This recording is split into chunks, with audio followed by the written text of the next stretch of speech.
Akala ng anak ko, hindi ko siya napansin.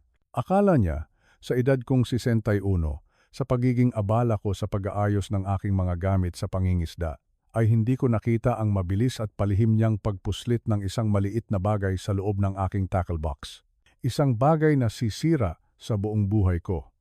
Isang bagay na magpapadala sa akin sa kulungan habang siya ay malayang namumuhay sa lahat ng pinaghirapan namin ng kanyang yumaong ina. Ganoon ang kanyang plano. Ang sarili kong anak, naghanda ng isang bitag para sa kanyang sariling ama. At kitang-kita ko sa mga mata niya ang pananabik, ang kasiguraduhan na sa wakas, malulutas na ang lahat ng kanyang mga problema.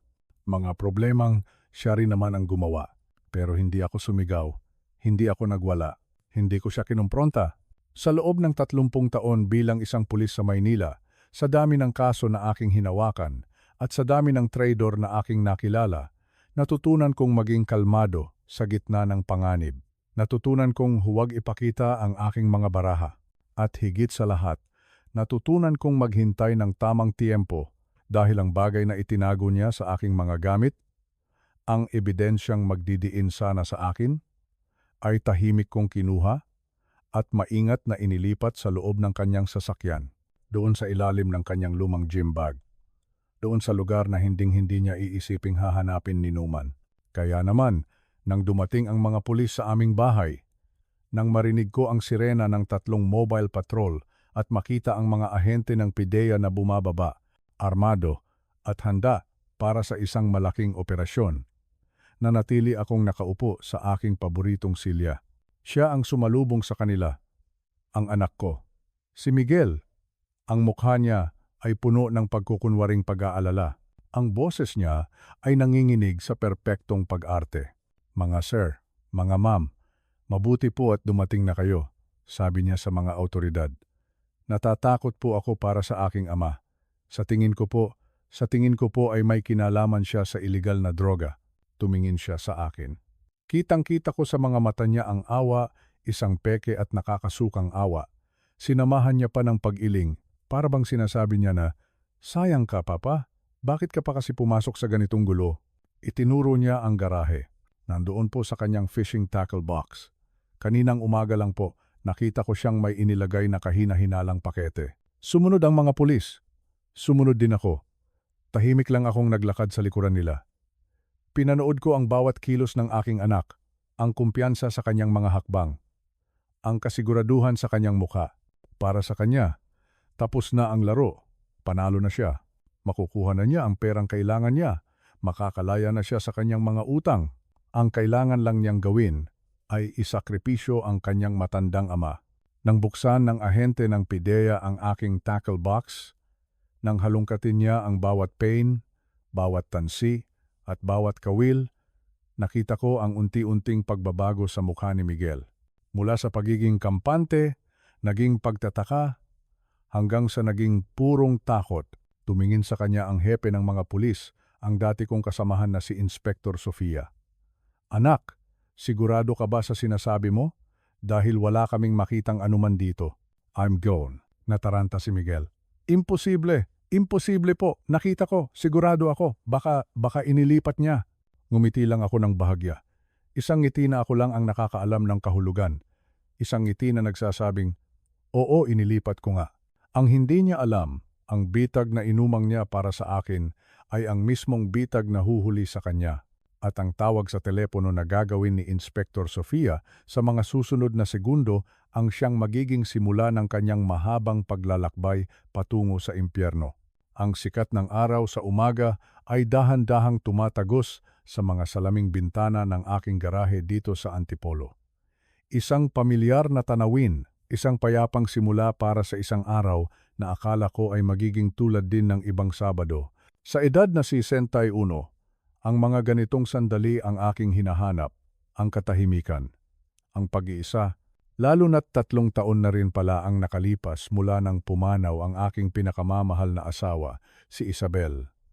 Ang pangingisda ang naging kanlungan ko, isang paraan upang takasan ang bigat ng kalungkutan at ang mga alaalang bumabalot sa bawat sulok ng bahay na ito.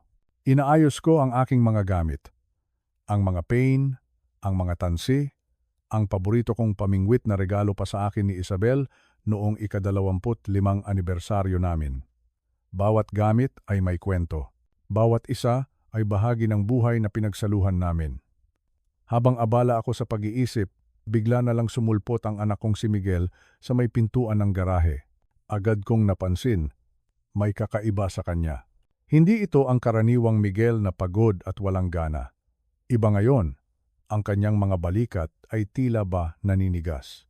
Ang bawat kilos niya ay masyadong kalkulado, masyadong pinag-isipan. Para siyang isang aktor sa entablado na pilit na ipinapakitang kalmado siya kahit nasa loob-loob niya ay nagwawala na ang matinding kaba. "Good morning po, pa," bati niya. Ang boses niya ay may pilit na kasiglahan. Artipisyal. "Naghahanda na po kayo para sa fishing trip niyo?" Tumango lang ako habang nagkukunwaring abala pa rin sa pagpili ng mga pain. "Oo anak, maganda siguro ang huli sa Lamesa Dam ngayon." Humakbang siya palapit. Sa paglapit niyang iyon, bawat hibla ng aking pagkatao, bawat instinct na hinasa ng 30 taon ko sa serbisyo bilang pulis ay sumisigaw. May mali. Mayroong mali. Ang kanyang mga mata, hindi mapakali. Palingalinga.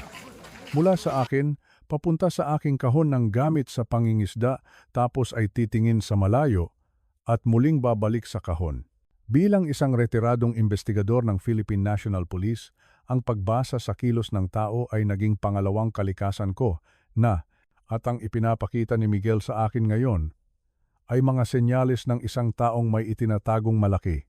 "Pa, pwede ko bang tingnan ang setup niyo?" tanong niya. At bago pa man ako makasagot, ay lumapit na siya sa kahon. Hindi siya naghintay ng permiso, pinanood ko siyang mabuti. Ang paghinga niya ay mababaw at mabilis. At sa kabila ng malamig na simoy ng hangin ng Oktubre, may mga butil ng pawis na namumuo sa kanyang noo. Nang sa tingin niya ay nakatuon ang aking atensyon sa pamingwit na hawak ko, sumulyap siya, isang mabilis na sulyap sa maliit na compartment ng kahon kung saan ko itinatago ang mga sobra kong kawil. At doon ko na nakita, ang kanang kamay ni Miguel ay gumalaw na may kakaibang kasanayan. Isang kilos na tila ba ilang beses na niyang pinraktis sa kanyang isipan. Mula sa kanyang gilid, dumukot siya sa bulsa ng kanyang jacket. May kinuha siyang isang maliit na bagay na maingat na nakabalot sa itim na tissue paper. Ang kilos ay napakabilis, napakalihim. Kung ako ay isang ordinaryong ama lamang, isang ordinaryong retirado, marahil ay hindi ko ito mapapansin. Ngunit hindi. Nakita ko. Malinaw na malinaw. Inilagay niya ang bagay na iyon sa pinakailalim ng pangunahing compartment ng kahon. Isiniksik niya ito sa pagitan ng mga paborito kong silver spoon lures at mga pabigat na tingga. Isang perpektong taguan. Ang buong pangyayari ay tumagal lang siguro ng 10 segundo. Ngunit para sa akin, para akong nanonood ng isang krimen sa slow motion, nagaganap sa loob mismo ng aking pamamahay. Ang puso ko ay kumakabog ng malakas sa loob ng aking dibdib. Ngunit pinilit kong kontrolin ang aking sarili. Pinilit kong manatiling kalmado. Nagpatuloy ako sa pag-aayos ng aking gamit na parabang wala akong nakita. Na parabang ang lahat ay normal. Umatras si Miguel. Pinunasan niya ang kanyang mga palad sa kanyang pantalon. Isang kilos na hindi para maglinis, kundi para mag-alis ng ebidensya. "Sige po pa, hahayaan ko na kayo diyan," sabi niya, habang dahan-dahang umaatras patungo sa pinto. "Enjoy po kayo sa pangingisda. Sana makahuli kayo ng malaki." Ang huling mga salita niya ay puno ng kabalintunaan. Pinanood ko siyang mawala sa loob ng bahay. Narinig ko ang yabag ng kanyang mga paa paakyat sa hagdanan. At pagkatapos, katahimikan. Ang garahe ay biglang naging napakatahimik. Ang tanging naririnig ko na lang ay ang malayong ugong ng mga sasakyan sa labas at ang malakas na pagpintig ng sarili kong puso.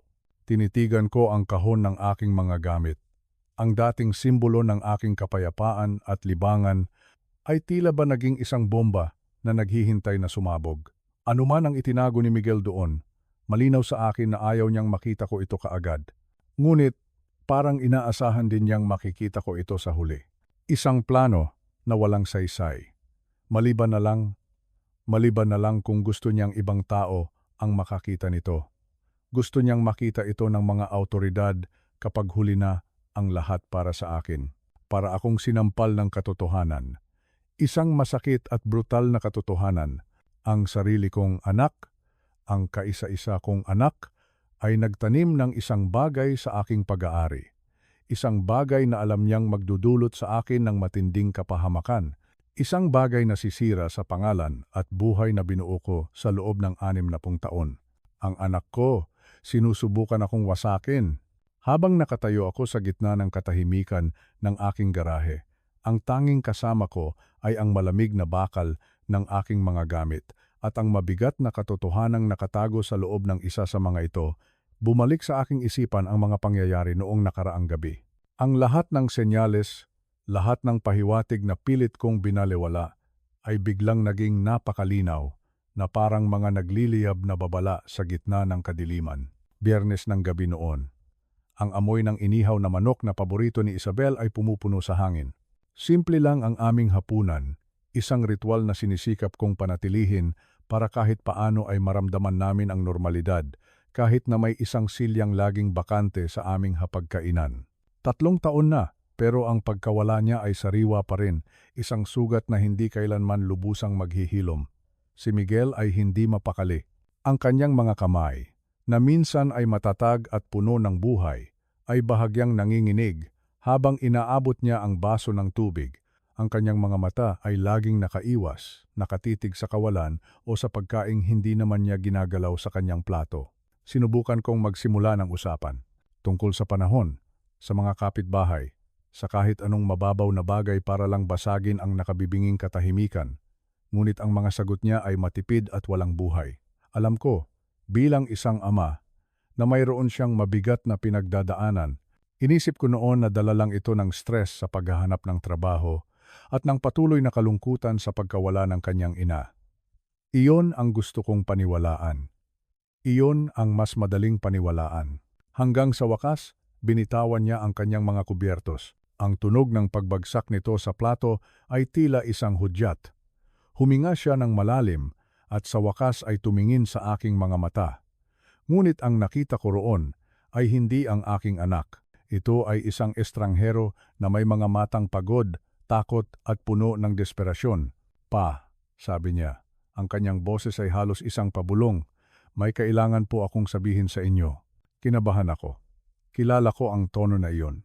Iyon ang tono na ginagamit niya noong bata pa siya kapag may nagawa siyang kasalanan o kapag may kailangan siyang hilingin. Ano iyon, anak? Tanong ko, sinisikap na panatilihing kalmado ang aking boses. May problema po ako, pa. Malaking problema. Muli siyang huminga ng malalim, problema sa pera. Hindi na ako nagulat.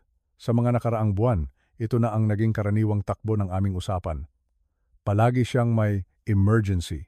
Isang buwan, kailangan niya ng pambayad sa upa dahil na-delay daw ang kanyang sahod sa part-time job. Sa susunod, kailangan niya ng pera para sa pagpapaayos ng kotse. Pagkatapos, para naman daw sa isang investment opportunity na hindi pwedeng palampasin. At ako, bilang isang ama na nais lamang makitang bumangon ang kanyang anak, ay laging nagbibigay. Ngunit sa pagkakataong ito, kailangan ko po ng pera, pa, pagpapatuloy niya. Kailangan ko po ng 3 milyong piso. 3 milyon. Ang mga salitang iyon ay tila isang malakas na sampal sa aking mukha para akong nabingi. 3 milyong piso. Saan naman niya nakuha ang ganoong klaseng halaga? Saan niya gagamitin ang perang iyon?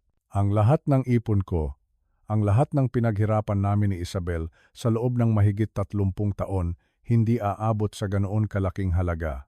Miguel, saan mo naman gagamitin ang ganyang kalaking pera? Tanong ko, ang aking boses ay hindi na mapigilang magpakita ng pagkabigla.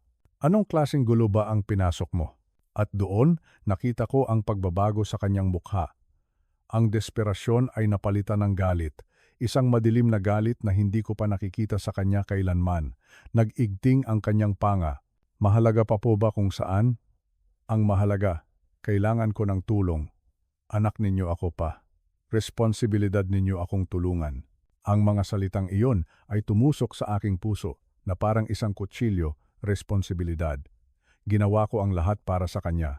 Ibinigay ko ang lahat. Ngunit ang hinihingi niya ngayon ay hindi natulong. Ito ay isang bagay na imposible. Siyempre mahalaga. Sagot ko, tumaas na rin ang aking boses. Ilang buwan na kitang binibigyan ng pera. Saan napupunta ang lahat ng iyon, Miguel? Sabihin mo sa akin ang totoo.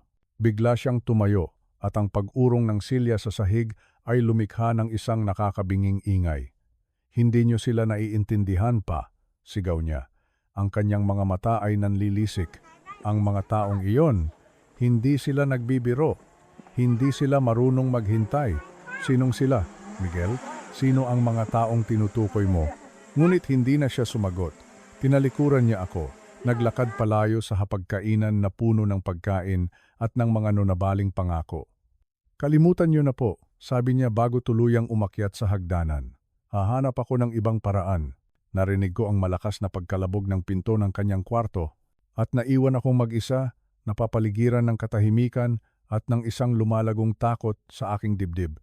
Hahanap ako ng ibang paraan. Ang mga salitang iyon ay umalingaw-ngaw sa aking isipan.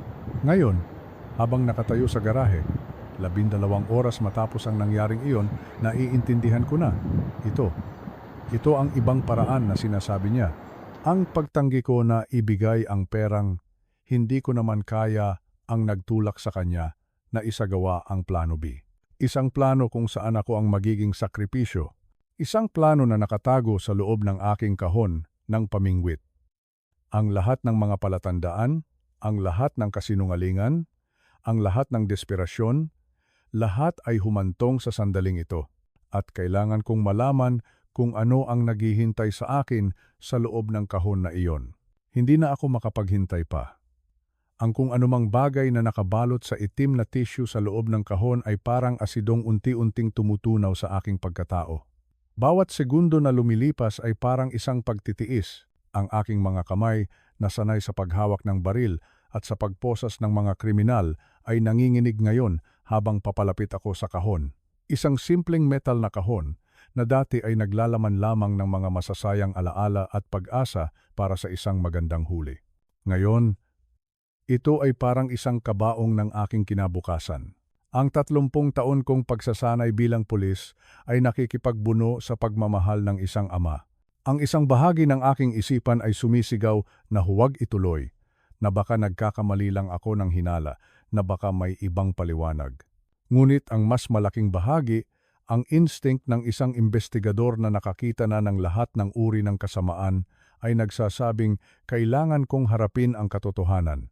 Gaano man ito kapait. Ang mga metal na kandado ng kahon ay bumukas na may pamilyar na tunog.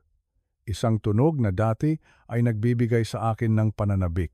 Ngayon, ito ay tunog ng isang paparating na kapahamakan. Inangat ko ang takip. Naroon ang unang tray, puno ng mga makukulay na pain at maliliit na gamit, lahat ay nakaayos ng mabuti. Inangat ko ang tray na iyon at tumambad sa akin ang pangunahing compartment. At doon, sa gitna ng aking mga paboritong silver spoon at mga tinggang pabigat, nakasalalay ang itim na tissue paper na maingat na inilagay ni Miguel. Ang pagtibok ng aking puso ay napakalakas, na para bang gusto nitong kumawala sa aking dibdib. Nanginginig ang aking mga daliri habang dahan-dahan kong inaabot at binubuksan ang balot. Ang manipis na papel ay unti-unting naghiwalay at sa ilalim nito isang maliit at malinaw na plastic baggie. Sa loob nito mayroong puting pulbos. Kahit hindi pa ito dumadaan sa anumang laboratory test, alam na alam ko kung ano ang tinitingnan ko. Nakakita na ako ng hindi mabilang na ganito sa mga evidence room sa Camp Crame. Nakita ko na ang pinsalang idinudulot nito sa mga pamilya at sa mga buhay na sinisira nito, fentanyl, isang napakabagsik at nakamamatay na droga. Ang pakete ay mabigat sa aking palad, marahil ay 2 onsa. Ang street value nito ay sapat na para magtayo ng isang maliit na negosyo o sapat na para mabulok ako sa kulungan habang buhay. Intent to distribute. Iyan ang magiging kaso. Isang kasong hindi na pinaglalaban sa korte. Isang kasong siguradong katapusan na ng lahat. Napaupo ako sa aking luma at kahoy na workbench. Ang bigat ng plastic baggie sa aking kamay ay parang bigat ng buong mundo.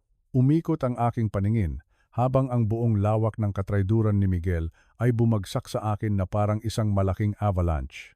Ang lahat ng mga piraso ng palaisipan ay nagkabit-kabit na. Ang anak ko ay lulong sa droga. Ang mga senyales na pilit kong binaliwala ay biglang nagliwanag sa aking isipan na parang mga neon na babala. Ang kanyang biglaang pagpayat, ang laging mapupulan niyang mga mata, ang pabago-bago niyang mood na isinisi ko sa kalungkutan at kawalan ng trabaho, ang panginginig ng kanyang mga kamay, ang walang katapusang pangangailangan sa pera, ang mga pabulong niyang pakikipag-usap sa telepono sa hating gabi. Gaano na ito katagal nangyayari? Paano ko ito pinalampas? Ako, isang tao na ginugol ang 3 dekada ng kanyang buhay sa paghuli ng mga masasamang loob, ay nabigo na makita na ang sarili kong anak ay naging isa sa kanila. Ngunit may mas masakit pa kaysa sa kanyang adiksyon, ang kanyang pagtataksil. Hindi aksidente ang pagtatago niya ng droga sa aking gamit. Ito ay sinadya, kalkulado. Bawat kilos niya kanina ay may layunin. Gusto niyang mahanap ko ang fentanyl na ito, ngunit hindi kaagad. Gusto niyang may ibang makahanap nito muna. Ang mga pulis, ang mga ahente ng PDEA. Gusto niyang ako ang mahuli, ako ang makulong, ako ang magdusa. Ang realisasyon ay parang isang malakas na suntok sa aking sikmura. Ang anak ko ay pinaplanong i-frame up ako. Naalala ko ang aking asawang si Isabel. Naalala ko ang mga huling salita niya sa akin sa ospital. "Antonio, alagaan mo ang anak natin," pabulong niyang sabi habang hawak ko ang kanyang nanlalamig na kamay. Nawawala siya ngayong wala na ako. Pangako mo sa akin, magiging pasensyoso ka sa kanya. Pasensya. Naging pasensyoso ako sa loob ng 3 taon habang si Miguel ay unti-unting nalulunod sa kanyang mga problema sa ilalim mismo ng aking bubong. Naging pasensyoso ako habang unti-unti niyang inuubos ang aming ipon para sa kanyang mga walang katapusang emergency. Naging pasensyoso ako habang ang dati mabait at masayahing batang lalaki na pinalaki ni Isabel ay nagiging isang taong hindi ko na makilala. Ang mga luhang hindi ko iniyak mula noong libing ni Isabel ay biglang nag-init sa aking mga mata. Hindi na ito tungkol sa pera, ito ay tungkol sa kaligtasan.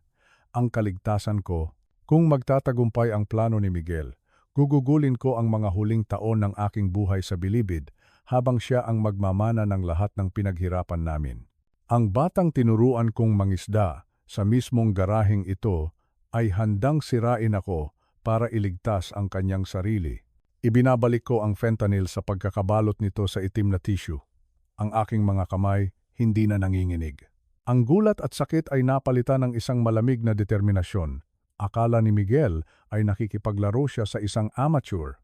Ngunit nakalimutan niya na ang kanyang ama ay natuto ng ilang mga galaw na hindi niya kailanman inaasahan.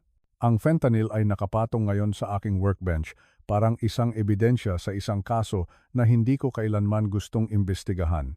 Ngunit tinuruan ako ng 3 dekada sa serbisyo na ang emosyon ay isang luho na hindi ko kayang tustusan sa mga ganitong sitwasyon. Ang pagiging ama ay kailangan kong isantabi muna. Ngayon, kailangan kong mag-isip tulad ng isang pulis. Kung plinaplano ni Miguel na i-frame up ako, kailangan kong malaman ang bawat detalye. Kailangan kong maunawaan kung gaano kalaki ang problemang kinakaharap ko at kinakaharap niya. Pumasok ako sa loob ng bahay. Ang bawat hakbang ko ay mabigat ngunit may direksyon. Umakyat ako sa hagdanan patungo sa kwarto ni Miguel. Habang papalapit ako sa landing, narinig ko ang kanyang boses mula sa likod ng saradong pinto. Isang boses na puno ng pagmamakaawa at pag-aalala. Idinikit ko ang aking likod sa pader ng hallway. Bawat instinct ko bilang isang dating investigador ay nagsasabing, makinig akong mabuti. Sinasabi ko sa iyo, Marco, kailangan ko lang ng isa pang linggo. Narinig kong sabi ni Miguel. Mahirap kausap si Papa tungkol sa pera, pero ginagawan ko na ng paraan. May plano ako. Marco. Isang pangalan, isang piraso ng palaisipan. Nagpatuloy ang usapan at ang boses ni Miguel ay lalong nagiging desperado. Hindi. Parang awa mo na. Huwag mong gawin yan. Makinig ka, may plano ako. Pagsapit ng bukas ng gabi, makukuha mo na ang lahat ng kailangan mo, 3 milyon. Eksakto, tulad ng pinag-usapan natin. 3 milyon. Ang eksaktong halaga na hiningi niya sa akin kagabi, ang dugo ko ay tila nanlamig habang ang mga piraso ay nagsisimulang magkabit-kabit. Hindi mo naiintindihan, Marco, pagpapatuloy ni Miguel. Kung may mangyari sa akin, hinding-hindi mo na makukuha ang pera mo. Bigyan mo lang ako hanggang Linggo, pangako. May narinig akong kaluskos sa loob ng kwarto at pagkatapos ay ang boses ni Miguel ulit. Ngunit sa pagkakataong ito, iba na ang kanyang kausap. Aling Elena? Si Miguel po ito. Opo, alam ko pong overdue na ang bayad sa utang sa bahay, pero kinukuha ko na po ang pera bukas. Hindi nyo na po kailangang simulan ang foreclosure proceedings. Halos manghina ang aking mga tuhod. Utang sa bahay, foreclosure.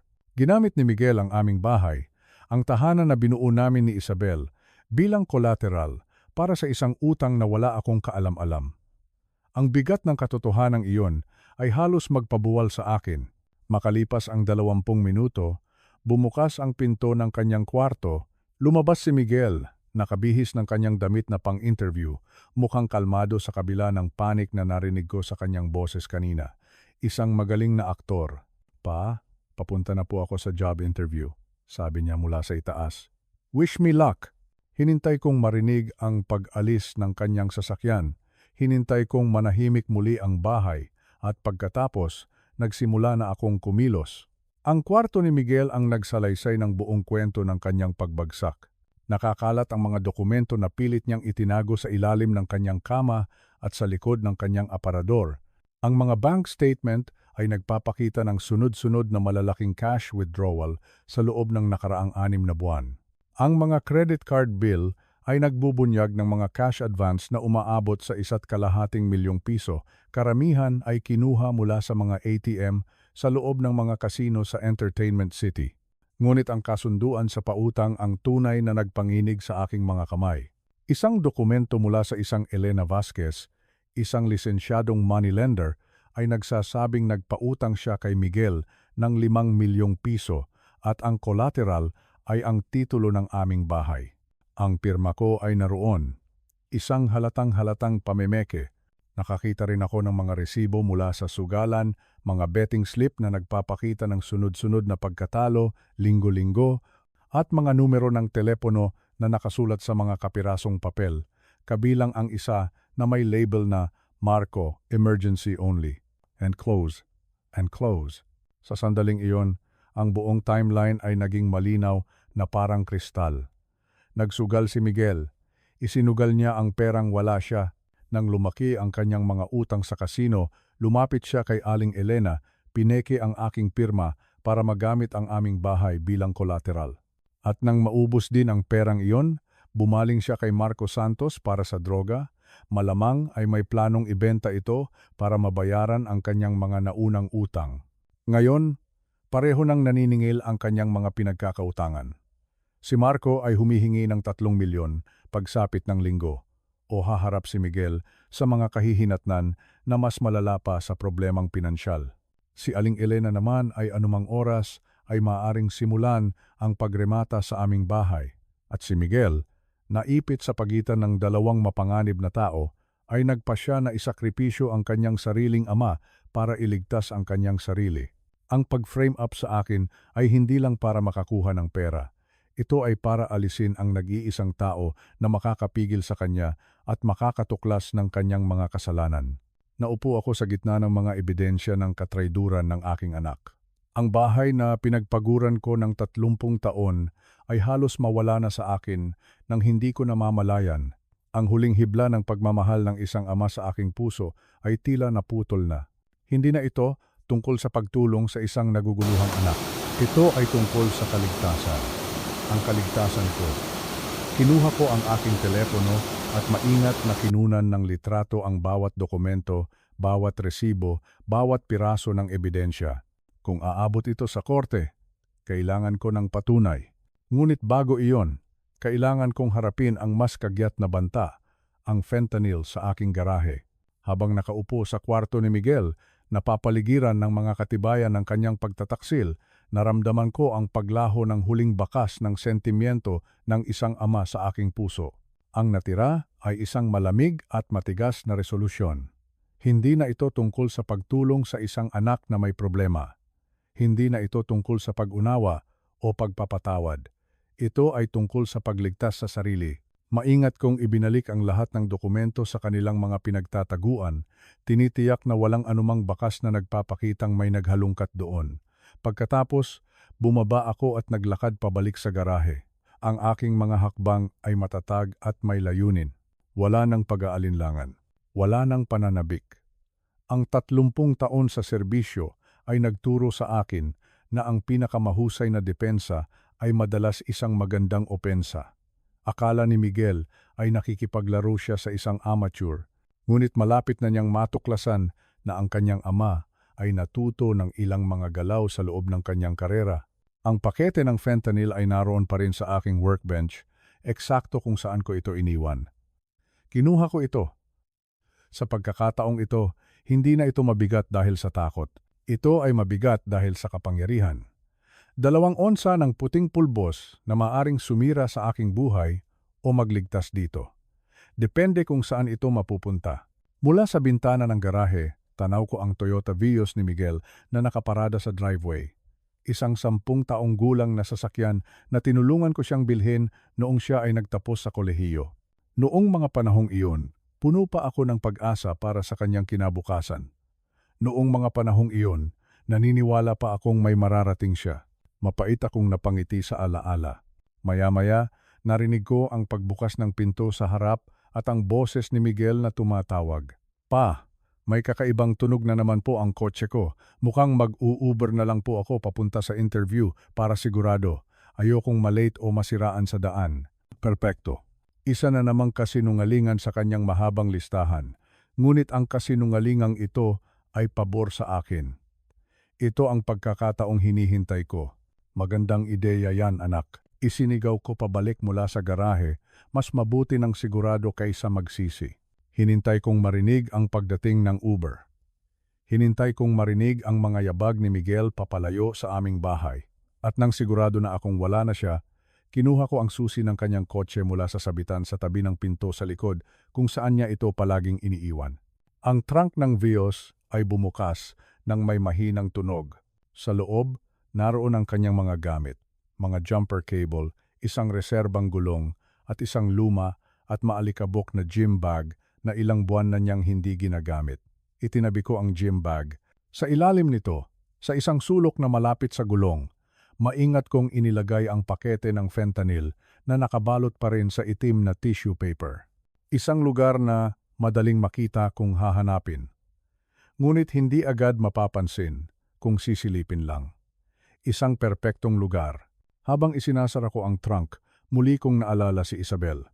Ano kaya ang sasabihin niya kung nakikita niya ako ngayon? Palagi siyang naniniwala sa pangalawang pagkakataon, sa kapangyarihan ng pag-ibig na baguhin kahit ang pinakamalalang pagkakamali. Ngunit hindi kailanman hinarap ni Isabel ang isang anak na handang sirain ang kanyang ama para lang iligtas ang sarili. Iba na ito. Ibinalik ko ang susi sa sabitan at naglakad pabalik sa aking garahe. Ang aking tackle box ay nakabukas pa rin sa workbench. Mukhang inosente na ngayon dahil wala na ang nakamamatay nitong kargamento. Nilinis ko ang bawat sulok nito na maaaring nahawakan ni Miguel. Inaalis ang anumang bakas o fingerprint na maaaring maiwan. Ang kabalintunaan ng sitwasyon ay hindi nawala sa akin.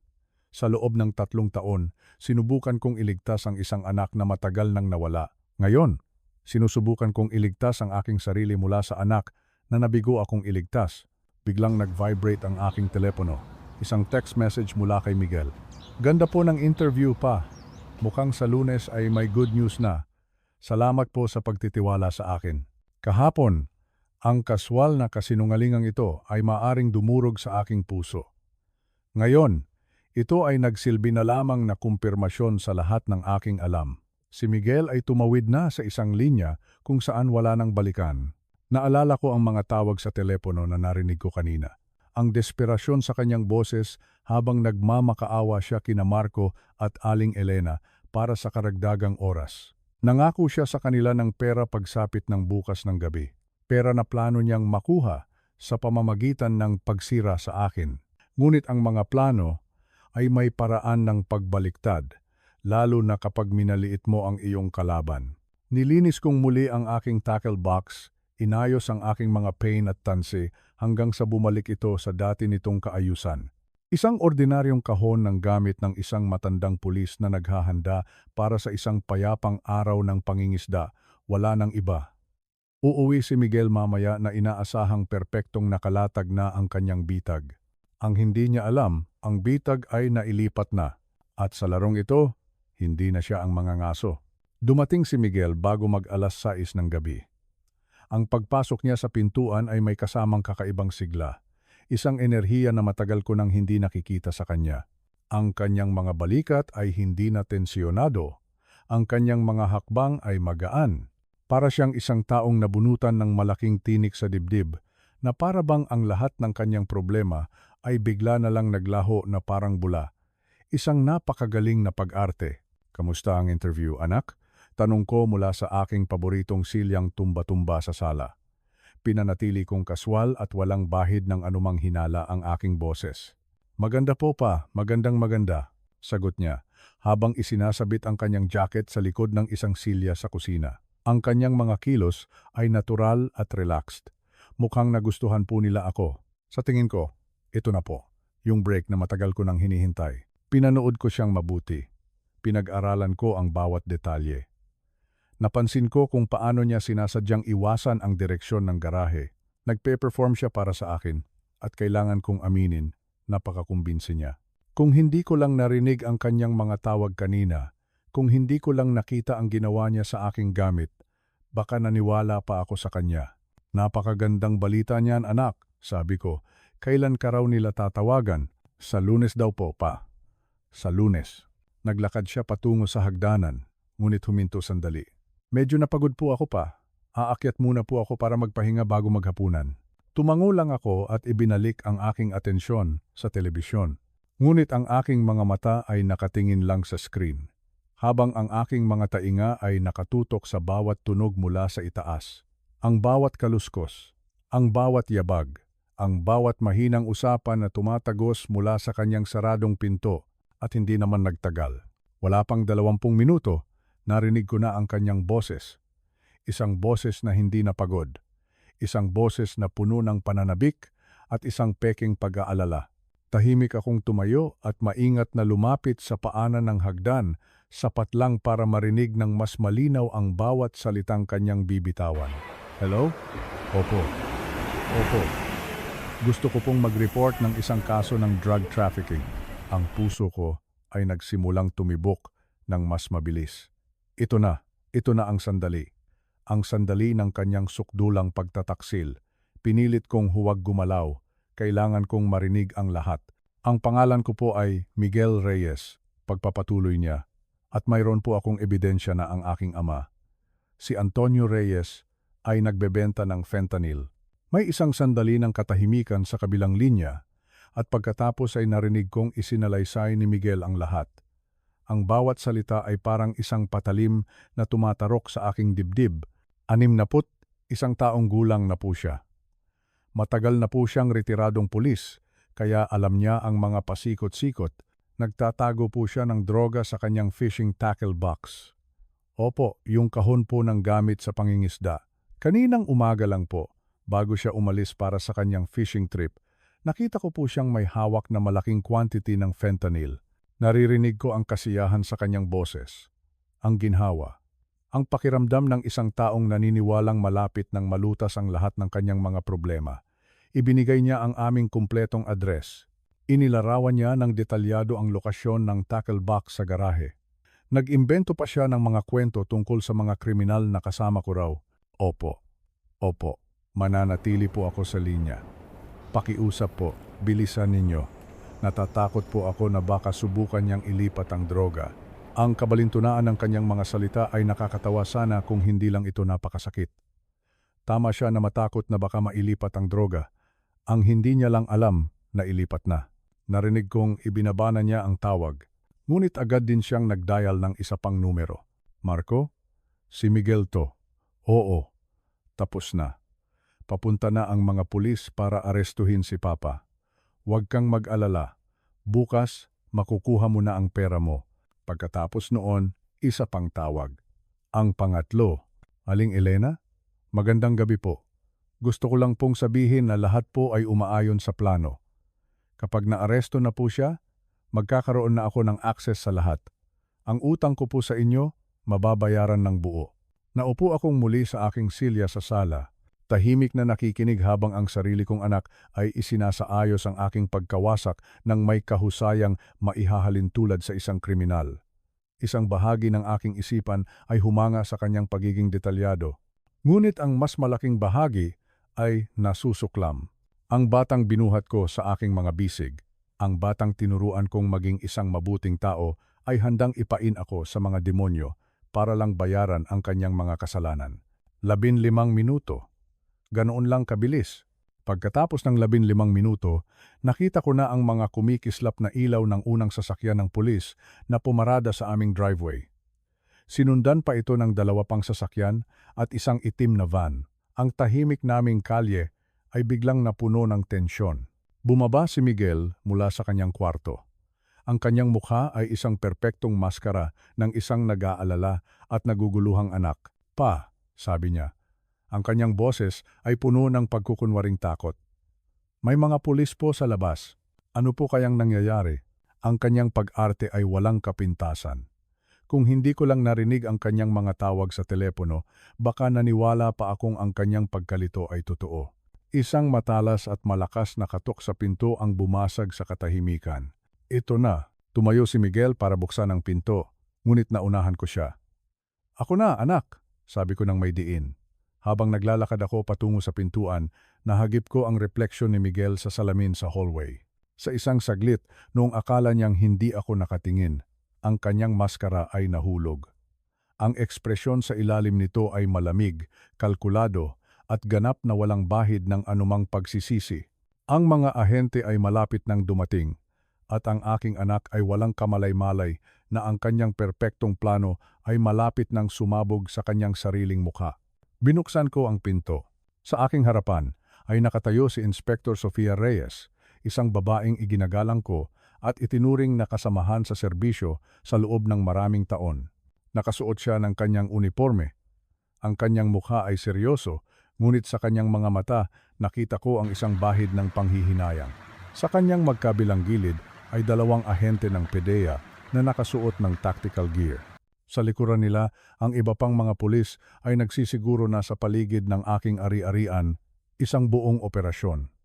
Para sa akin, magandang gabi Antonio, bati ni Sofia. Ang kanyang boses ay propesyonal ngunit mabigat. Kailangan nating mag-usap. Siyempre Sofia. Tuloy kayo, sabi ko, binibigyan sila ng daan. Sa likuran ko, lumapit si Miguel. Ang kanyang mukha ay nagpapakita ng perpektong kombinasyon ng pag-aalala at pagkalito. Inspector Reyes, ano po bang nangyayari dito? May problema po ba ang aking ama? Ang mga mata ni Sofia ay nagpalipat-lipat sa aming dalawa. Binabasa ang dinamika sa pagitan namin nang may kasanayang dala ng 20 taon sa serbisyo. Nakatanggap kami ng isang report tungkol sa di-umano'y drug trafficking na nagaganap sa address na ito, paliwanag niya. Mayroon kaming dalang search warrant para halughugin ang lugar. Drug trafficking? Ang boses ni Miguel ay puno ng pagkabigla. Isang pag-arte na karapat-dapat bigyan ng parangal. Imposible po iyan. Hinding-hindi po gagawin ng aking ama ang ganyang bagay. Okay lang anak, sabi ko ng mahinahon, habang marahang tinatapik ang kanyang balikat, isang kilos ng isang ama na nagpapakalma sa kanyang anak, ngunit para sa akin, ito ay isang kilos na nagpapadama sa kanya na kontrolado ko pa rin ang sitwasyon. Hayaan natin silang gawin ang kanilang trabaho. Ang lead agent ng PDEA, isang matangkad at seryosong lalaki na nasa edad 40, ay humakbang pasulong. Mr. Reyes, sabi niya, habang ipinapakita ang warrant, mayroon kaming impormasyon na nagtatago ka raw ng isang malaking quantity ng fentanyl sa iyong fishing tackle box. Sa pagbanggit ng fishing tackle box, biglang nagliwanag ang mga mata ni Miguel. Ang kanyang pag-arte ay naging isang masigasig na kooperasyon. Ay, opo, iyon po ba? Naku, nasa garahe po yon. Kung gusto niyo po, ako na po mismo ang magtuturo sa inyo kung nasaan. Sumunod ako sa buong grupo patungo sa aking garahe. Pinanood ko ang bawat hakbang ni Miguel. Ang kanyang lakad ay puno na ngayon ng kumpiyansa. Siguradong sigurado siya sa kanyang tagumpay. Siguradong sigurado siya na ang kanyang plano ay umaandar ng perpekto na parang isang makinang may langis. Para sa kanya, ilang minuto na lang, matatapos na ang lahat. Ayan po iyon. Itinuro ni Miguel ang aking tackle box na nakapatong sa workbench. Kaninang umaga po, diyan po siya abala. At napansin ko po, balisang-balisa siya habang nag-aayos niyan. Lumapit ang ahente ng PIDEA ng may profesional na pag-iingat. Kinunan niya muna ito ng litrato mula sa iba't ibang anggulo bago dahan-dahang binuksan ang mga kandado nito. Si Miguel ay lumapit pa, halos hindi na makapaghintay. Ang pananabik ay nagniningning sa kanyang buong pagkatao. Inangat ng ahente ang unang tray na nagpapakita ng aking maayos na koleksyon ng mga pain at tansi. Pagkatapos, sinimulan niyang metodikal na halughugin ang bawat compartment. Bawat kawil ay tiningnan, bawat pabigat ay inangat. Maingat niyang inilalabas ang bawat item at sinusuri itong mabuti. Ang katahimikan sa garahe ay nakakabingi. Ang tanging maririnig lang ay ang mahinang kalansing ng metal laban sa metal. Wala. Tumingala ang ahente. Ang kanyang noo ay nakakunot sa pagkalito. Tumingin siya kay Sofia. Pagkatapos ay sa akin, "Ma'am, Mr. Reyes, wala po kaming makitang anumang controlled substance dito." Ang mukha ni Miguel ay biglang namutla na parang isang papel. Ang kumpiyansa ay biglang naglaho, napalitan ng purong pagkabigla at hindi paniniwala. "Imposible, imposible yan," sigaw niya. Ang kanyang boses ay tumataas. "Nakita ko siya. May inilagay siya diyan kaninang umaga. Sigurado ako. Ulitin niyo ang paghahanap." "Teka lang anak," sabi ko ng mahinahon. "Ano ba talaga ang sa tingin mo ay nakita mo?" Ang composure ni Miguel ay nagsimulang gumuho. Ang kanyang mga kamay ay nagsimulang manginig. Mayroon pong nakabalot sa itim na tissue paper. Siguradong sigurado po ako." Si Inspektor Sofia ay tumingin kay Miguel ng may bagong interes. Ang tingin ng isang investigador na nakakaamoy ng kasinungalingan. "Miguel," sabi niya. Ang kanyang boses ay kalmado ngunit may diin, "Mukhang napakasigurado mo sa kung ano ang dapat na laman ng tackle box ng iyong ama. Bakit kaya?" Ang bibig ni Miguel ay nagbukas at nagsara, na parang isang isdang iniahon sa tubig. Walang salitang lumalabas. Ako po ay gusto ko lang pong makatulong. Akala ko po kasi may nakita akong kahina-hinala. Tinapos na ng lead agent ang pagsusuri sa tackle box. "Negative po dito, ma'am." "Wala talaga. Gusto niyo po bang palawakin ang search sa buong bahay?" "Teka," sabi ni Sofia, habang ang kanyang mga mata ay nanatiling nakatitig kay Miguel. Ang kanyang mga instinct bilang pulis ay kumikilos na. Ang lahat ng piraso ng palaisipan ay nagsisimulang mag-ugnay sa kanyang isipan. Ang isang concerned citizen na tumawag, ang isang napaka-espesipikong tip, ang desperasyon sa mukha ng nag-report nang hindi mahanap ang ebidensya. Mayroong mali sa larawang ito at malapit na niyang matuklasan kung ano iyon. Isang nakabibinging katahimikan ang bumalot sa garahe. Ang lahat ng mga mata ay nakatuon ngayon kay Miguel na halatang halata na ang pagpapanik. Ang pawis ay nagsimulang mamuo sa kanyang noo at ang kanyang paghinga ay naging mababaw. Ang bitag na inihanda niya ay walang laman. At ngayon, siya mismo ang nasa ilalim ng matalas na pagsusuri. "Miguel," muling nagsalita si Inspektor Sofia. Ang kanyang boses ay hindi na pala kaibigan. Ito na ang boses ng isang investigador na may naamoy na malaking kasinungalingan. "Ikaw ang tumawag sa amin, hindi ba? Ikaw ang nagbigay ng tip na ito." Ang mukha ni Miguel ay namula. "Opo, ako po. Ginagawa ko lang po ang tungkulin ko bilang isang mamamayang nag-aalala. Kung nagkamali po ako, pasensya na po. Siguro po ay namalikmata lang ako." Sinubukan niyang umatras. Sinubukang tapusin na ang usapan, ngunit hindi siya hinayaan ni Sofia. "Kung ganoon," sabi ni Sofia, habang dahan-dahang humahakbang palapit sa kanya, "halughugin natin ang sasakyan mo." Ang mga salitang iyon ay tumama kay Miguel na parang isang malakas na sampal. Ang kulay sa kanyang mukha ay biglang nawala. Ang kotse ko po?" Ang kanyang boses ay basag at puno ng hindi paniniwala. "Bakit niyo naman po hahalughugin ang kotse ko? Ako po ang nag-report nito." Ako po ang biktima dito na posibleng may amang sangkot sa droga. Pero huli na ang lahat. Ang mga salita ni Sofia ay hindi isang tanong. Ito ay isang utos. Ang mga ahente ng PIDEA ay kumikilos na, naglalakad patungo sa Toyota Vios na nakaparada sa driveway. Sumunod si Miguel.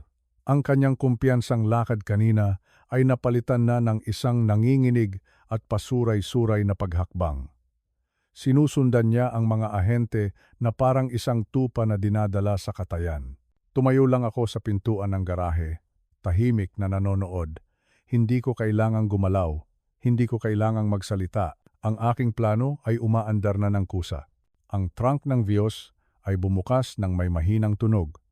Nakita ko ang mga ahente na sinimulang suriin ang laman nito. Ang mga jumper cable, ang reserbang gulong. Pagkatapos, inangat ng lead agent ang luma at maalikabok na gym bag. At sa ilalim nito, huminto siya. Isang sandali ng purong tensyon. Dahan-dahan, itinaas ng ahente ang kanyang kamay. Hawak niya ang isang malinaw na plastic baggie na puno ng puting pulbos na maingat na nakabalot sa pamilyar na itim na tissue paper. Isang kolektibong paghinga ng gulat ang maririnig mula sa mga pulis. Tumingin si Sofia mula sa ebidensya, patungo kay Miguel. Ang kanyang mukha ay walang emosyon, malamig na parang bakal. "Miguel Reyes?" sabi niya. Ang boses niya ay malakas at malinaw sa katahimikan ng gabi. "Ikaw ay inaaresto para sa kasong possession of fentanyl with intent to distribute at pagfa-file ng isang false police report." Ang mukha ni Miguel ay dumaan sa sunod-sunod na emosyon sa loob lamang ng ilang segundo, mula sa purong gulat, sa hindi maipaliwanag na takot, hanggang sa isang desperadong pagkalkula. Ang kanyang utak ay mabilis na nag-iisip ng paraan para makalusot. "Setup to.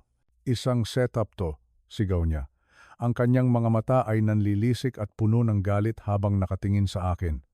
Ang ama ko. Siya ang naglagay niyan diyan. Sinusubukan niya akong i-frame up. Tumingin sa akin si Sofia. Ngunit bago pa man ako makapagsalita, siya na ang sumagot para sa akin. "Talaga?" tanong ni Sofia. Habang nilalapitan si Miguel, "Isang setup? Kung ganoon, bakit mo kami tinawagan para halughugin ang tackle box niya sa halip na ang sarili mong sasakyan? Kung alam mong may plano siyang i-frame up ka, hindi ba't mas lohikal na ituro mo kami sa lugar kung saan niya talaga itinago ang ebidensya?" Walang maisagot si Miguel. Ang kanyang sariling lohika ang nagdiin sa kanya. Ang kanyang sariling plano ang naging kanyang sariling kapahamakan. Habang ang malamig na bakal ng posas ay isinasara sa kanyang mga pulso, tumingin siya sa akin. Ang kanyang mga mata ay puno ng purong pagkamuhi. "Ginawa mo to," sabi niya sa isang pabulong na puno ng lason. "Inilipat mo. Ikaw ang may gawa nito." Sa wakas, tinitigan ko siya ng diretso sa kanyang mga mata. "Anak," sabi ko, ang aking boses ay kalmado at matatag. "Wala akong ideya sa kung ano ang iyong sinasabi." Ang itsura sa mukha ng aking anak sa sandaling iyon ay nagsabi ng lahat. Ang itsura ng isang taong hindi kailanman inasahan na ang kanyang ama ay magiging mas magaling na strategist kaysa sa kanya. Ang itsura ng isang taong natalo sa kanyang sariling laro at habang siya ay isinasakay sa sasakyan ng pulis, palayo sa bahay na sinubukan niyang agawin, palayo sa amang sinubukan niyang sirain, alam kong ito na ang katapusan ng isang kabanata ng aming buhay. Isang napakasakit at madugong kabanata. 3 linggo ang lumipas. Ang dating tahanan na puno ng masasayang alaala ni Isabel ay naging isang tahimik at malamig na lugar. Nakaupo ako sa isang matigas na upuan sa loob ng Regional Trial Court ng Antipolo, pinapanood ang aking anak na nakatayo sa harap ng hukom.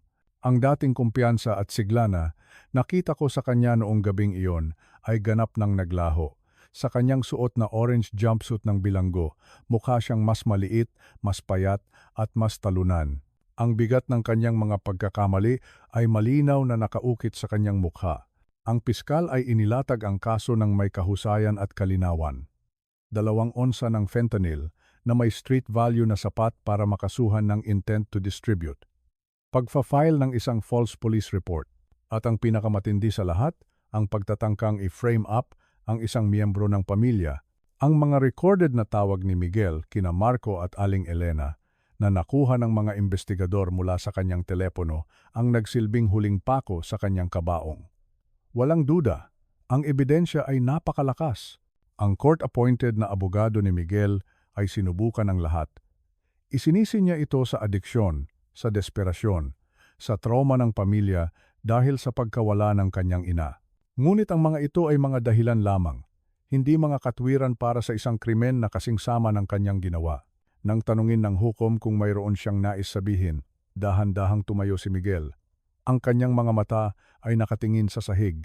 Gusto ko pong humingi ng tawad sa aking ama, sabi niya. Ang kanyang boses ay mahina at halos hindi marinig. Desperado po ako at gumawa po ako ng mga kahila-hilakbot na desisyon. Hindi ko po sinasadya na umabot sa ganito. Nakinig ako mula sa aking kinaupuan. Ngunit wala akong naramdaman. Walang awa, walang galit. Isang malaking kawalan lamang. Ang kanyang paghingi ng tawad ay parang guwang, isang pag-arte na ginawa para sa hukom at hindi isang bagay na tunay na nagmumula sa kanyang puso. Miguel Reyes, sabi ng hukom. Ang kanyang boses ay malakas at umalingaw-ngaw sa buong courtroom dahil sa bigat ng iyong mga kasalanan. Ikaw ay hinahatulan ng 5 taong pagkakakulong sa National Bilibid Prison para sa mga kasong drug trafficking at conspiracy. Ang malakas na pagpukpok ng gavel ay parang isang pintong tuluyang isinara sa 30 taon ng aking pagiging ama. Ngunit ang pag-aresto kay Miguel ay lumutas lamang sa isang bahagi ng aking mga problema. Si Aling Elena Vasquez ay hawak pa rin ang mga pekeng dokumento na nagsasabing pag-aari niya ang aking bahay. Si Marco Santos naman ay biglang naglaho na parang bula matapos maaresto si Miguel, umiiwas sa atensyon ng mga pulis. Ang mga sumunod na linggo ay ginugol ko kasama ang aking abogado, nagtatrabaho kami para patunayang ang mga dokumento sa pautang ay isang pandaraya. Sa tulong ng mga ebidensyang litrato na kinuha ko at ng isang handwriting expert na kumumpirma na ang pirma ay peke, nagsimula kaming umusad. Ang pag-amin ni Miguel sa korte tungkol sa kanyang mga utang ay nakatulong din para mapatibay ang aming kaso. Ang mabuting balita, Antonio, paliwanag ng aking abogado, ay ang mga pekeng dokumento ay walang bisa sa ilalim ng batas. Ang iyong bahay ay hindi kailanman legal na nalagay sa panganib. Isang malaking tinik ang nabunot sa aking dibdib. Si Aling Elena ay tumakas na raw at nagtatago sa ibang probinsya para maiwasan ang mga kasong isasampa laban sa kanya. Si Inspektor Sofia ay palagi akong binibigyan ng update. Patuloy naming tinutugis sina Elena at Marco, sabi niya sa akin isang araw. Ang kooperasyon ni Miguel ay maaaring makatulong na mapababa ang kanyang sentensya, ngunit siguradong maglilingkod siya ng hindi bababa sa 3 taon. 3 taon, ang minimum. Magiging 30 taong gulang na ang aking anak paglabas niya. At ako ay magiging 64 kung aabutin ko pa ang edad na iyon. Ang bahay ay biglang naging mas malungkot, mas malawak at mas walang buhay. Ang bawat sulok ay may alaala ng isang pamilyang binuo ko. Ngunit ngayon ay kontaminado na ng kaalaman ng isang malalim na pagtataksil. At habang naglalakad ako sa mga pasilyo nito, alam kong hindi na ako maaaring manatili pa rito. Kailangan ko nang umalis. Kailangan ko nang magsimulang muli. 2 buwan matapos ang sentensya ni Miguel, ginawa ko ang isang desisyon na noong una ay hindi ko kailanman inisip na magagawa ko. Ipinaskil ko ang isang karatulang for sale sa harap ng aming bahay sa Antipolo. Ang bahay na iyon, hindi lang ito isang istruktura na gawa sa semento at kahoy. Ito ang bunga ng 30 taon ng aming pagtatrabaho ni Isabel. Bawat pader ay may alaala. Ang hardin sa likod, kung saan namin tinuruan si Miguel na magbisikleta, ang kusina, kung saan laging naamoy ang paborito naming adobo na luto ni Isabel. Ang sala, kung saan kami sabay-sabay na nanonood ng telebisyon tuwing gabi. Ang bahay na iyon ay ang aming mundo. Sigurado ka na ba talaga dyan, Antonio? Tanong sa akin ni Inspektor Sofia, isang hapon nang dalawin niya ako. Nagtimpla ako ng kape para sa aming dalawa. Ito ang tahanan ninyo, pagpapatuloy niya. Ito ang tahanan ni Isabel. Tumingin ako sa labas ng bintana, sa mga puno ng mangga na sabay naming itinanim. Wala na si Isabel, Sofia, sagot ko. Ang aking boses ay mahinahon ngunit may bigat. At ang anak na pinalaki ko, hindi na rin umiiral. Ang mga alaalang nakakabit sa bahay na ito, dati ay nagbibigay sa akin ng lakas. Ngayon, para na lang silang mga multo na bumubulong ng mga bagay na hindi na maibabalik. Panahon na. Panahon na para magsimulang muli. Ang bahay ay nabenta sa loob lamang ng 2 linggo. Mabilis. Tila ba ang tadhana na mismo ang nagtutulak sa akin na lisanin na ang lugar na iyon. Pagkatapos kong bayaran ang lahat ng mga gastusin sa abogado at iba pang mga bayarin, mayroon akong sapat na natira para bumili ng isang maliit na lugar, malayo sa lahat ng sakit. 6 na buwan ang lumipas. Nakatayo ako ngayon sa balkonahe ng aking bagong condo unit sa Tagaytay. Ang malamig na simoy ng hangin ay yumayakap sa akin habang pinapanood ko ang dahan-dahang pagsikat ng araw sa likod ng Bulkang Taal. Ang tanawin ay napakaganda. Isang perpektong larawan ng kapayapaan at pag-asa. Wala itong bahid ng masikip at maingay na mga kalye ng Antipolo kung saan ko ginugol ang halos kalahati ng aking buhay sa pagbuo ng isang pangarap na sa huli ay gumuho rin pala. Walang utang, walang obligasyon, at higit sa lahat, walang miyembro ng pamilya na maaaring magtaksil sa akin para sa kanilang sariling kapakanan. Iilan lang ang mga gamit na dinala ko. Ang mga bagay na tunay na mahalaga. Ang mga naka-frame na litrato ni Isabel na nakapatong ngayon sa aking bedside table. Ang aking mga gamit sa pangingisda na nalinis at naayos ng muli, naghihintay ng mga panibagong pakikipagsapalaran sa mga lawa sa Batangas.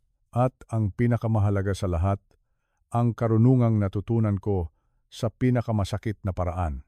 Ang karunungan na ang pagmamahal na walang hangganan ay nagiging pag-abuso, at ang pag-abuso ay sumisira hindi lang sa tumatanggap, kundi pati na rin sa nagbibigay. Sumulat si Miguel ng 2 beses mula sa bilibid. Ang 2 sobre ay nakapatong pa rin sa aking mesa sa kusina, hindi pa nabubuksan. Hindi ko alam kung ano ang sasabihin. Hindi ko alam kung mayroon pa bang dapat sabihin. May mga tulay na kapag nasunog na, ay mas mabuti nang hayaan na lang maging abo. Dinalaw ako ni Sofia noong nakaraang buwan. May dala siyang mga bagong balita. Si Marco Santos ay nahuli na sa Cebu at nahaharap sa mga kasong magpapanatili sa kanya sa kulungan ng mas matagal pa kaysa kay Miguel. Si Aling Elena Vasquez naman ay nananatiling isang pugante, ngunit ang kanyang operasyon ng 5-6 ay nabuwag na.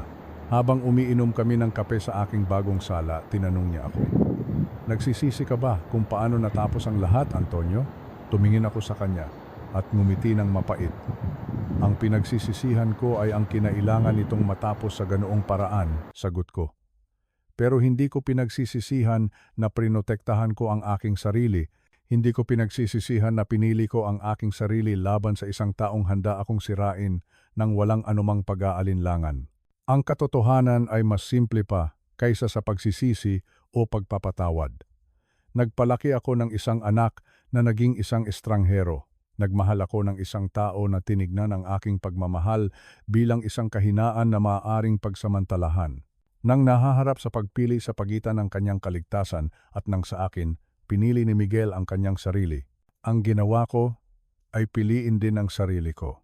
Ang aking tackle box ay nakatayo sa isang sulok, malinis at maayos. Naghihintay ito ng mga Sabado kung saan dadalhin ko ito sa mga bundok, sa mga lawa kung saan ang tubig ay malinaw at ang mga isda ay hindi nagsisinungaling tungkol sa kanilang mga intensyon. Mga simpleng kasiyahan para sa isang lalaking natutong pahalagahan ang pagiging simple. Minsan, ang mga taong pinakamalapit sa atin ang nagiging pinakamalaking banta sa ating kapakanan. Minsan, ang pagprotekta sa iyong sarili ay nangangahulugan ng pagtanggap na ang pamilya ay maaaring maging kaaway. At minsan ang pinakamahirap na aral sa buhay ay ang matutunan kung kailan ka dapat lumayo mula sa mga taong pinakamamahal mo. Ginugol ko ang 61 taon para matutunan ang aral na iyon. Si Miguel naman, mayroon pa siyang natitirang buhay para matutunan din ito.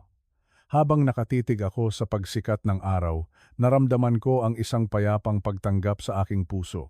Hindi ito ang buhay na pinangarap ko, ngunit ito ang buhay na mayroon ako ngayon. At sa unang pagkakataon sa loob ng napakatagal na panahon, naramdaman kong malaya na ako.